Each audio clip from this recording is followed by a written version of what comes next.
Hello everyone, I am Meenakshi Dahiya और हमारा आज का टॉपिक है प्लेइंग द इंग्लिश जेंटलमैन। और ये हमारी लिटरेचर एंड लैंग्वेज वन जो कि बीए फर्स्ट में लगी हुई आपकी ये बुक है और उसमें से हमारा ये 7th चैप्टर है। And this chapter is written by M.K. Gandhi, Mohandas Karamchand Gandhi, who was born in 1869 and died in 1948, is popularly known as Gandhi ji, Bapu, Bapuji और Mahatma Gandhi. He was a great leader of the freedom struggle of India. Gandhiji was trained in law at the Inner Temple, London. He first employed non-violent civil disobedience as an expatriate lawyer in South Africa in the resident Indian community's struggle for civil rights. Now I am going to take the chapter Playing the English Gentleman. We can see that this essay is an extract from Gandhiji's autobiography, The Story of My Experiments with Truth. कि मोहनदास करमचंद गांधी यानी कि महात्मा गांधी जी ने अपनी एक आत्मकथा लिखी और उन्होंने अपने साथ यानी कि माई एक्सपेरिमेंट विद ट्रूथ कि हाउ दे फील, किस तरह से वो फील करते हैं या जो उनके अपने एक्सपीरियंस हैं विद ट्रूथ के साथ, उन्होंने अपनी इस बुक में उन चीज़ों को इंक्लूड किया है। और यहाँ पर ये चैप्टर जो है it is all about vegetarianism यानी कि बिलीव इन वेजिटेरियनिज्म कि हाउ दे बिलीव इन या how deeply they believe in vegetarianism. My faith in vegetarianism grew on me from day to day. और ये जो वेजिटेरियनिज्म यानी कि जो शाकाहारी में जो उनका एक बिलीव, जो एक उनका विश्वास था, and it grew day by day, ये दिन प्रतिदिन उनका बढ़ता जा रहा था। Salt's book whetted my appetite for dietetic studies. और साल्ट जो कि एक ऑथर हैं और उनकी बुक का नाम है अ प्ली फॉर वेजिटेरियनिज्म, कि तो उनकी बुक ने मेरा जो डाइट के लिए मेरा जो एक पैशन था, जो एक डाइट के लिए मेरी एक रुझान था, it increases after reading that book. I went in for all books available on vegetarianism and read them. तो जितनी भी वेजिटेरियनिज्म के ऊपर जितनी भी बुक्स थी, I went all, I go through all of them, मैं उन सब में से निकला। यानी कि मेरे अंदर वेजिटेरियनिज्म के ऊपर जितनी भी बुक्स थी वो मेरे माइंड में इतना ज़्यादा वो चीज़ स्ट्राइक कर गई थी कि जितनी भी उसके ऊपर जो भी बुक्स थी मैं उनको पढ़ने लगा। One of these, Howard Williams the ethics of diet, was the biographical history of the literature of human dietetics from the earliest period to the present day. It tried to make out that all philosophers and prophets क्या होता है, पैगंबर, from Pythagoras and Jesus down to those of the present age were vegetarians. तो यहाँ पर कहते हैं कि आफ्टर रीडिंग दोज बुक्स, कि उन बुक्स को पढ़ने के बाद मुझे ये लगा कि जितने भी महान संत या जितने भी महान लोग हुए हैं वो सब कहीं ना कहीं वेजिटेरियन थे। Doctor Anna Kingsford the perfect way in diet was also an attractive book. Dr. Ellison's writings on health and hygiene were likewise very helpful. और यहाँ पर वो एक और बुक का नाम ऐड कर रहे हैं कि doctor Allinson's writing on health and hygiene were likewise very helpful. He advocated a curative system based on regulation of the dietary of patients, कि how they regulate the diet of their patients. Himself a vegetarian, he prescribed for his patients also a strictly vegetarian diet. The result of reading books on vegetarianism was that experiments with my diet came to take an important place in my life. और इस तरह से उनका जो vegetarian के प्रति जो उनका एक इंटरेस्ट था, it grew day by day, वो डेली उनका एक तरह से बढ़ रहा था। Health was the principal consideration of those experiments to begin with. और स्टार्टिंग में when they start to believe in vegetarianism, vegetarian, तो जो स्टार्टिंग में उनका जो बिलीव था, with my diet came to take an important place in my life, health was the principal consideration. और starting में जो इनके जिस चीज़ को इन्होंने अपने माइंड में रख कर जो चीज़ इन्होंने शुरू की, दैट वाज द हेल्थ, वो उस वक्त सेहत की बात थी। Of those experiments to begin with, but later on religion became the supreme motive. लेकिन धीरे धीरे इस चीज़ के प्रति एक जो वेजिटेरियनिज्म के ऊपर जो इनका माइंड था, वो कहीं ना कहीं they related it with religion.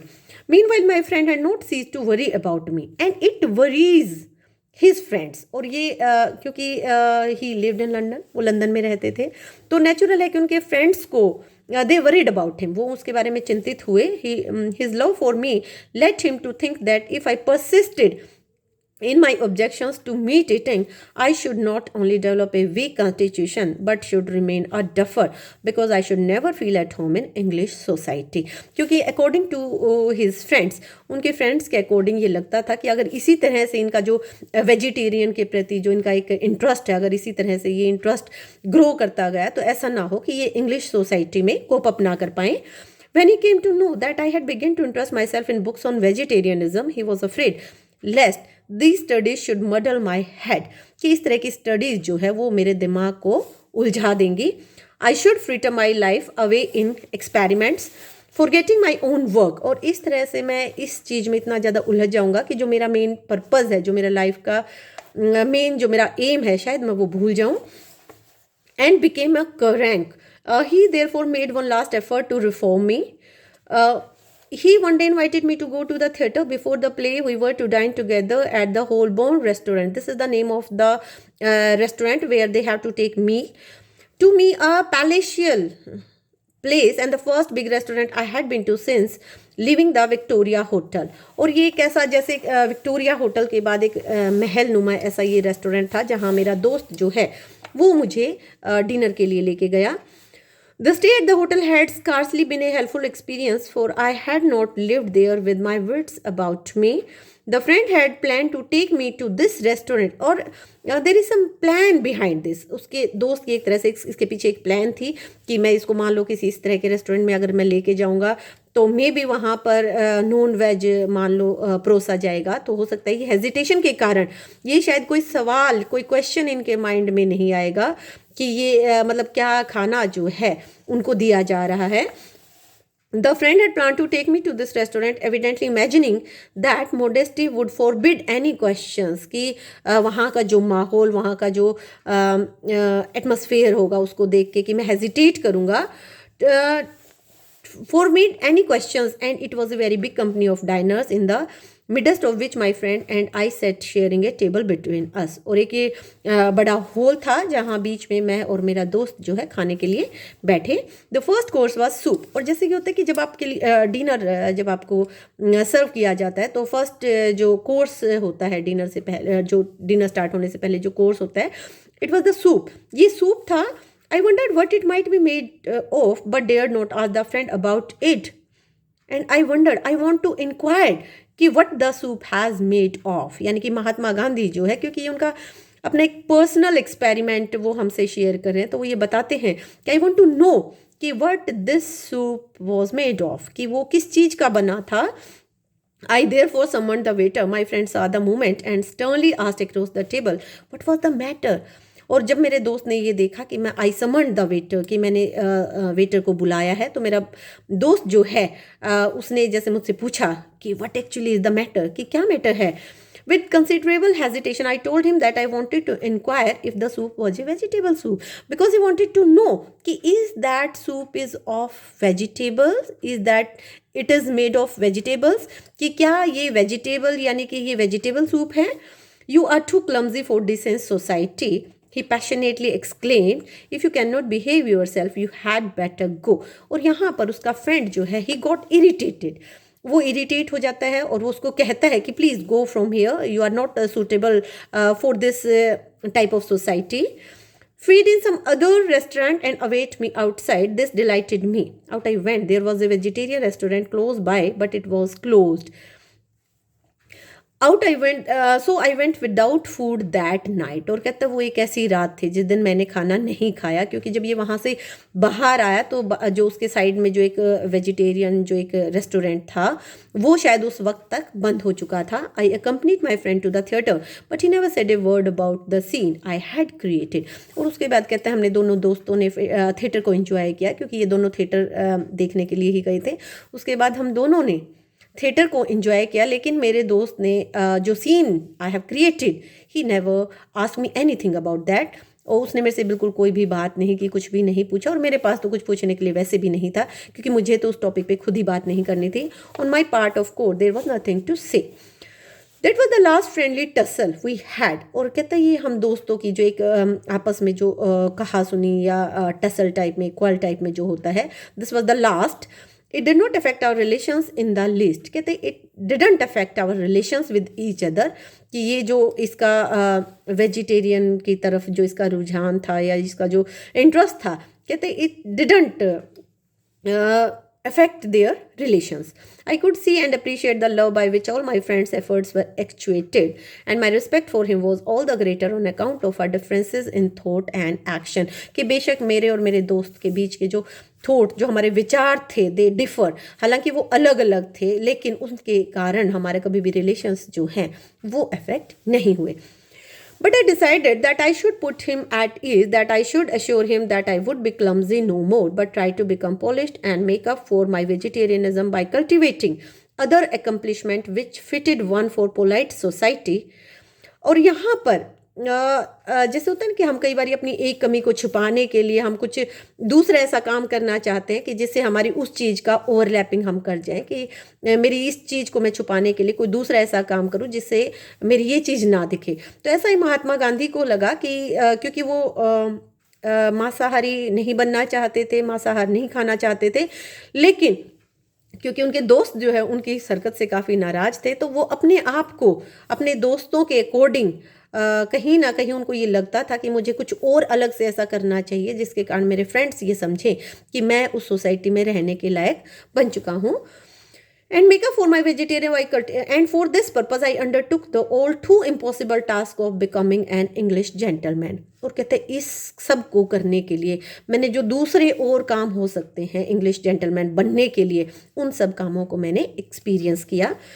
The clothes after the Bombay cut that I was wearing were, I thought, unsuitable for English society. और कहते हैं वो कपड़े जो मैंने बॉम्बे की मार्केट से लिए थे या वो जो मैं पहले वहाँ पर पहनता था, वो मुझे लगा कि they are not suitable for this English society.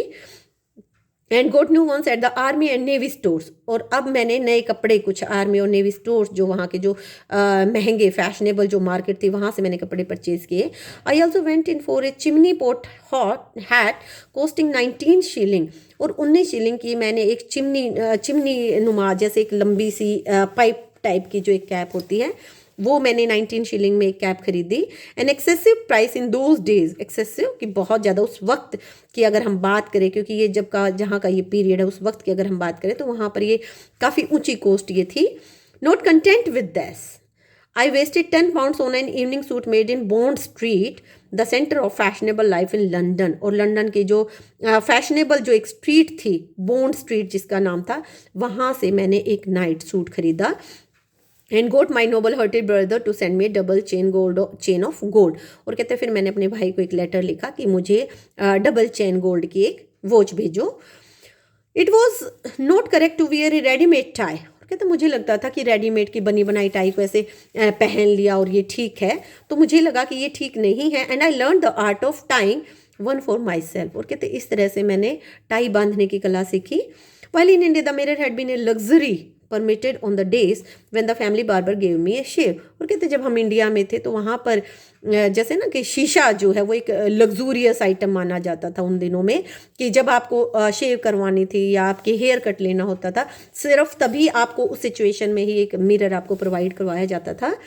When the Hughes family barber gave me a shave, here I wasted 10 minutes every day before a Hughes mirror. और कहते अब क्योंकि वो he wanted to cope up with the English society, English society के साथ वो cope up करना चाहता है, तो इसके लिए इसको लगा कि अब जो है मुझे अपने आप को एक तरह से अपने आप को ट्रांसफॉर्म करने लगे, कि मैं अपने आप को ट्रांसफॉर्म करता हूँ ताकि मैं इस सोसाइटी में फिट हो सकूँ. और इसके लिए उन्होंने अब डेली जो है कुछ समय अपना मिरर के आगे, लगभग 10 मिनट्स जो है वो डेली उस मिरर के आगे वो बिताने लगे. Arranging my tie and parting my hair in the correct fashion. My hair was by no means soft and every day it meant a regular struggle with the brush to keep it in position. और कहते मेरे बाल जो है they were not so soft type of hair, कि मेरे बाल बहुत सॉफ्ट से नहीं थे, हर रोज़ मुझे उनको जैसे कोम करने के लिए रेगुलर स्ट्रगल करना पड़ता था ब्रश के साथ। Each time the hat was put on end of, और हर बार जब मैं हैट को पहनता या उसको पुट ऑफ करता या पुट ऑन करता, the hand would automatically move towards the head to adjust the hair. Okay, तो हाथ जो है खुद ब खुद बालों में जो है चले जाते। Not to mention the other civilized habits of the hand every now and then operating for the same purpose when sitting in Polish society। वो कहते जब कभी भी मैं पोलिश सोसाइटी में बैठा होता तो जो उनके जो एटिकेट्स या जो वहाँ पर बैठने के जो कुछ आदतें हैबिट्स जो थी मैं उनको फॉलो करने लगा था। As if all this were not enough to make me look the thing, I directed my attention to other details that was supposed to go towards the making of the English gentleman। और कहते यही सब चीज़ें मेरे लिए बहुत नहीं थी, इनके लिए कुछ और चीज़ें भी, कुछ और भी मैंने अपने आप को इन चीज़ों के लिए थोड़ा सा और भी मैंने शुरू किया। I was told it was necessary for me to take lessons in dancing। और अब मुझे लगा कि if I want to become an English gentleman, कि अगर मैं कोई इंग्लिश जेंटलमैन बनना चाहता हूँ तो I must know the dance, तो मुझे डांस भी सीखना होगा। फ्रेंच एंड एलोक्यूशन होता है जब आप स्पीच कि कोई किसी स्पीच देने में जो एक अट्रैक्टिव जो स्पीच देने में कोई होता है। French was not only the language of neighboring France, but it was the lingua franca all over lingua franca की बहुत सारे प्रदेशों के में जहाँ पर वो लैंग्वेज बोली जाती है, कि फ्रेंच जो है वो सिर्फ फ्रांस की ही लैंग्वेज नहीं थी, lingua franca of the continent over which I had desire to travel, लेकिन वो पूरे उस महाद्वीप की थी, उस द्वीप के महाद्वीप की थी जहाँ महात्मा गांधी जो है वो जाना चाहते थे, या जहाँ जहाँ उनकी इच्छा थी कि जहाँ जहाँ वो जाएंगे। I decided to take dancing lessons at a class and paid down $3 as fees for a term। और तब इन्होंने डांस क्लासेस के लिए $3 पे किए। I must have taken about 6 lessons in 3 weeks। कहते हैं मुझे 3 लेसन्स एक वीक में सीखने थे, 3 वीक्स में, but it was beyond me to achieve anything like rhythmic motion. लेकिन कहते हैं रिदम के साथ, कि मेरे अंदर वो जो डांस के लिए जो आपके अंदर एक रिदमिक सेंस जो होती है कि लय के साथ ताल के साथ जो चलना है, वो मैं नहीं कर पाया। I could not follow the piano and has found it impossible to keep time, क्योंकि पियानो की धुन मुझे समझ नहीं आती थी और मैं उन चीज़ों के साथ कोप अप नहीं कर पाया। I could not follow the piano and has found it impossible to keep it. What then was I to do, तो what should I do now, अब मुझे क्या करना चाहिए। The recluse in the fable kept, अब यहाँ पर एक जो महात्मा गांधी जो है वो हमें एक मिथ, एक कहानी बताते हैं कि his position is just like that saint. तो वो एक सेंट होता है कि वो सेंट क्या करता है कि kept a cat to keep off the rats, कि उसके घर पे बहुत सारे चूहे थे, उन चूहों को भगाने के लिए वो एक बिल्ली पालता है, and then a cow to feed the cat with milk. और तब उसको लगता है कि बिल्ली को दूध चाहिए, उस दूध को पिलाने के लिए एक काव को रखता है, and a man to keep the cow and so on. और इस तरह से अब उसको लगा कि someone is there to look after the cow, कि उस गाय के लिए उसको कोई चाहिए, और इस तरह से ये कहानी चलती ही रहती है। My ambitions also grew like the family of the recluse. कहते मेरी जो कंडीशन थी it was just like that sent, कहते मेरी भी उस सन्यासी के जैसे ही सिचुएशन थी। I thought I should learn to play the violin in order to cultivate an ear for western music. और फिर इसको लगा कि जो वेस्टर्न म्यूजिक यानी कि जो प्लेइंग ऑफ वायलिन है मुझे शायद वो सीखनी चाहिए। So I invested $3 in a violin and something more in fees. कहता है फिर मैंने एक वायलिन खरीदी और कुछ फीस दी। I sought a third teacher to give me lessons in elocution, कि वो जो भाषण कला, जो एक स्पीच की जो एक किसी के अंदर होता है कि स्पीच देने की जो एक कला होती है, उसके लिए मैंने कुछ लेसन लेने शुरू किए। And paid him a preliminary fee of a guinea, और 1 शिलिंग मैंने उसको दिया। He recommended Bell standard elocutionist as the textbook. और जो मेरा इसके जो टीचर थे एलोक्यूशन वाले, उन्होंने मुझे एक बुक रिकमेंड की which I purchase and I begin with the speech of Pitt's. और कहते हैं मैंने पिट्स की स्पीच के साथ इस बुक को पढ़ना शुरू किया। But mister Bell ring the bell of alarm in my ear and I awoke. और तभी जैसे होता है ना कि आपकी कॉन्शियस, अचानक से महात्मा गांधी की कॉन्शियस जो है it wrong in his year, उसके कानों में जैसे कुछ बजा, एंड आई अवोक, और मैं जगा। I had not to spend a life time in England, कि मुझे इंग्लैंड सारी उम्र नहीं रहना। I said to my self what then was the use of learning elocution, फिर मुझे भाषण कला क्यों सीखनी है। And how could dancing make a gentleman of me, कहते डांस किसी इंसान को जेंटलमैन कैसे बना सकता है। The violin I could learn in India, और वायलिन तो हम इंडिया में भी सीख सकता हूँ। I was a student and ought to go on with my studies, और यहाँ पर हम ये कह सकते हैं कि अचानक से जैसे एक रियलाइज होता है कि what actually my aim is, कि मेरा एक्चुअली में एम क्या है, व्हाई आई एम हियर, मैं यहाँ क्यों हूँ, मुझे क्या करना है। और यही चीज़ जो है गांधी को इन सब कामों के करने के बाद उनको एक रियलाइज होता है। I should qualify my self to join the inns of court, court जो है he wants to join the court, वो कोर्ट को ज्वाइन करना चाहते थे। If my character made a gentleman of me so much the better, otherwise I should forego the ambition, कि अगर मुझे तो कोर्ट ज्वाइन करना है और उसके लिए मुझे अपनी स्टडीज़ प्रॉपर रखनी है। These and similar thoughts possessed me, और कहते इस तरह की जो थॉट्स ने दे एम्पावर्ड माई माइंड, उन्होंने मेरे माइंड को एक तरह से एम्पावर किया। And I express them in a letter which I address to the elocution teacher, और इस तरह से एक लेटर जो है एलोकेशन वाले टीचर को इन्होंने लिखा, requesting him to excuse me from further lessons, कि please excuse me from further lessons, कि I don't want to learn any lesson more, कि मुझे और लेसन्स नहीं सीखने। I had taken only 2 or 3, मैंने 2 या 3 मुश्किल से सीखे थे। I wrote a similar letter to the dancing teacher, and same letter ही wrote to his dancing teacher, and went personally to the violin teacher with a request to dispose of the violin for any price it might fetch, और personally जाके जो violin teacher थे उनसे ये personally जाके मिले और उनको बोला, उनसे रिक्वेस्ट किया कि जिस भी कीमत पे ये वायलिन मेरा जाता है आप उस कीमत पर इसको दे दो। She was rather friendly to me, और वो शायद थोड़ा मेरे साथ फ्रेंडली थे। So I told her how I had discovered that I was pursuing a false idea, and then he discovered this to his teacher, कि how that he was pursuing a false idea, how he pursuing a false idea, कि किस तरह से मैं एक झूठा idea, कि मुझे ये लगा कि इंग्लिश सोसाइटी के साथ मुझे कोप अप करना है या इस सोसाइटी में मुझे रहना है, और इस तरह के इस आइडिया को लेकर जो वो अपने आप को चेंज कर रहे थे, कि कभी जैसे डांस सीखने का सोचा, कभी फ्रेंच लैंग्वेज का, कभी एलोक्यूशंस का, तो ये अलग अलग चीज़ें जो उनके माइंड में आई, तो अब जाकर उनको एक रियलाइज़ हुआ कि why I am here in England, कि मैं यहाँ पर क्यों हूँ, what actually my aim is, कि मेरा जो एक्चुअली में जो मेरा एम है लाइफ का, यहाँ पर आने का जो मेरा मेन मकसद जो था वो मेरा क्या है। और इस तरह की ये बातें जो हैं इन्होंने अपने वायलिन टीचर, क्योंकि वो इनके साथ थोड़ा सा फ्रेंडली थी, तो उनके साथ इन्होंने ये बातें शेयर की। She encouraged me in the determination to make a complete change, और इस तरह से इनकी जो वायलिन टीचर थी शी एनकरेज्ड हिम, उन्होंने इसको एनकरेज किया। दिस इन्फैचुएशन होता है किसी चीज़ के पीछे जब आप बहुत बुरी तरह से पढ़ते हो, या किसी चीज़ को जब आप जैसे एक फैसिनेशन होता है ना किसी के अंदर, कि आप किसी चीज़ की ललक आपके अंदर होती है। Must have lasted about 3 months, कहते ये हो सकता है ये 2-3 महीने मेरे अंदर ये चीज़ चली हो।